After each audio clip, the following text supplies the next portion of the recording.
Let's take a look at the weather details with Pamela. Pamela, very good morning. Thank you so much for joining us. Now, the South African Weather Service yesterday issued an alert level 10, what's it called?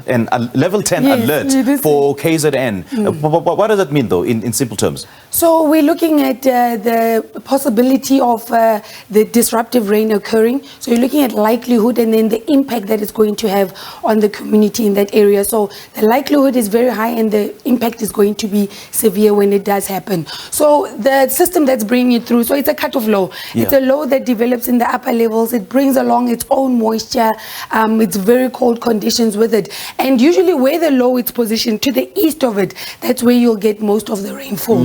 Now you can imagine if you get an influx of moisture over the eastern ocean, that's pushing in, that's also bringing in a lot of moisture. So devastation again over KwaZulu-Natal, that coastal regions, and also into the adjacent interior. Because the recent floods, apparently the South African Weather Service issued an alert level 8, which means the devastation would be even much higher this time around. So you're looking at how bad it was. I mean, it's only a month since the last one passed, and then now you're getting again the same system, or rather a similar system coming through. So people have already been displaced. Now what more?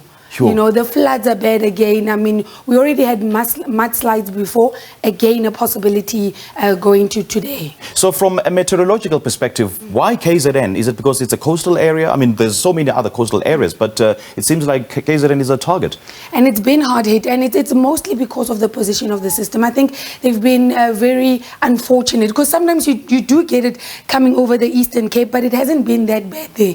But how it's been positioned is that most of the rainfall has been falling over KZN. And also what made the situation worse last time, there was a low along the coastal region. So now you can imagine you've got moisture coming from the upper levels over the interior. Now you've got influx of moisture from the ocean, nice moisture coming in, feeding the system. So it's getting more energy, more rainfall possible for it to fall out over that KZN area. So any indications how long this will last? So we're starting to see some clearance. Already today, the western parts are clearing up, but it's mainly going to be the eastern parts of the country still getting a bit of rainfall. But going into the start of the new week, the system is going to move off the country. And then hopefully get a bit of sunlight that we need.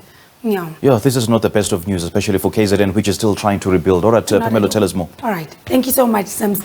So I'll take you quickly through what is expected over the country. As I was mentioning to Sims, that the low is positioned along the border, you can say, from Botswana and South Africa. So most of the rainfall bucketing over the eastern parts. We do have that influx of moisture over the eastern parts. So there's that band of widespread showers and rain still along the coastal regions of KwaZulu-Natal. That's stretching into the kingdom of Eswatini, as well as in places over Mpumalanga, and then more isolated to scattered showers and thunder showers then through the central regions of the country. And then we're just going through those warnings issued by the South African Weather Service, having that level 10 warning of disruptive rainfall along the coastal regions, stretching into the adjacent interior.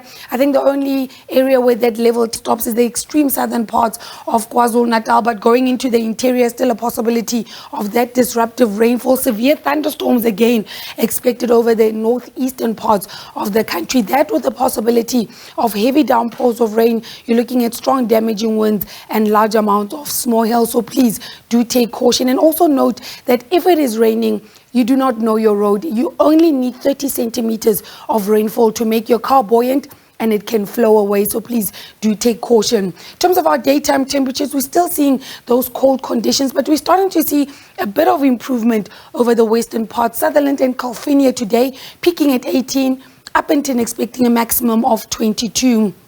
Now along that southern coastline, Cape Town 19, George as well peaking at 19, while Gqeberha is expecting a maximum of 21, Komani at 16. Over the eastern parts, that's where we're still seeing some very cold conditions in places. Ladysmith, Ermelo seeing a maximum of 11, while Polokwane will reach 17. Now tomorrow, starting to see that clearance I was mentioning, with fine to partly cloudy skies across most parts of the country, but the cold temperatures still lingering over the central regions of the country.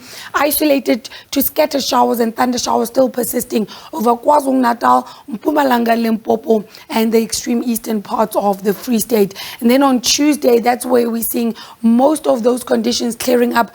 just a band of isolated showers and rain there along the coastal regions of KwaZulu-Natal, stretching into the interior. Fine conditions through the central regions where temperatures are expected to be cool in places. And then we do have another cold front now making its way over the southwestern part of the country and bringing with it some isolated showers and rain along the coastal regions of the Eastern Cape, and we do see it stretching into the adjacent interior. Temperatures again dropping over the interior of the Western Cape, but still remaining cool over the Northern Cape and in places over the interior of the Eastern Cape, where it will be mainly fine to partly cloudy.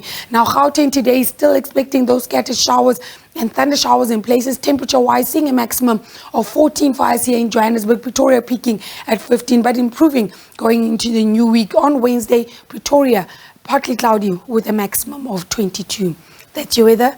To stay tuned.